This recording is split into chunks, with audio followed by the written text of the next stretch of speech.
discussão, não. Tivemos diversas discussões. Se você pegar aquele documento, inclusive, que foi feito, aquilo é do ano passado, quando a Renata ainda estava pela primeira vez na presidência.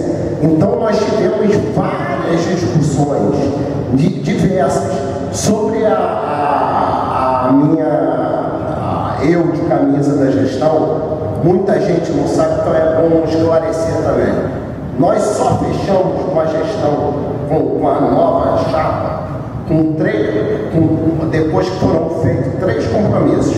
Primeiro, públicos, mudança do modelo de gestão, ou seja, parar com esse negócio de Jackson e Peter e o resto só acompanha.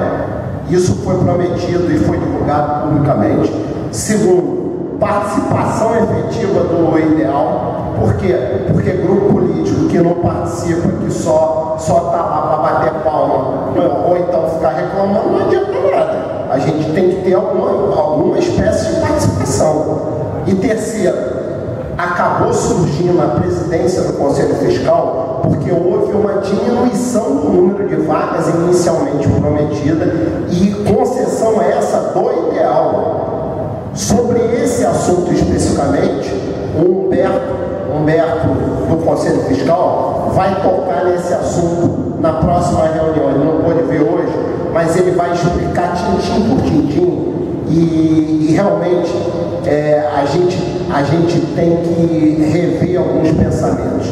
Às vezes a gente fica rindo de coisas porque a gente tem a maioria, então a gente fica rindo de coisas, achando coisas como passar a perna, coisas como mentir e tal, coisas normais porque a gente tem a maioria. Diversas pessoas sérias do clube já se afastaram por causa desse tipo de procedimento. Está na hora da gente rever isso. Eu acredito na Full Sócio. Eu acho que a Full Sócio como um todo não coaduna com o que foi feito nesse processo eleitoral com a gente. Isso eu tenho certeza, porque eu conheço um pouquinho do grupo. O grupo não tem conhecimento do que foi feito, porque senão o grupo não aprovaria o que foi feito. Tá? Só aí. Aliás, como na última mesa do Conselho também. Na última mesa do Conselho foi a mesma coisa.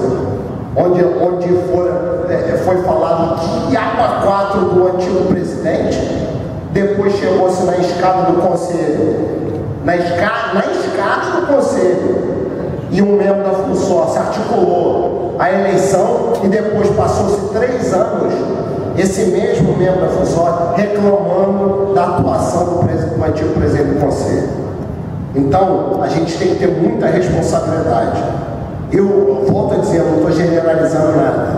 Eu acho que a grande maioria da FUNSOS não tem conhecimento. Porque se tivesse conhecimento, não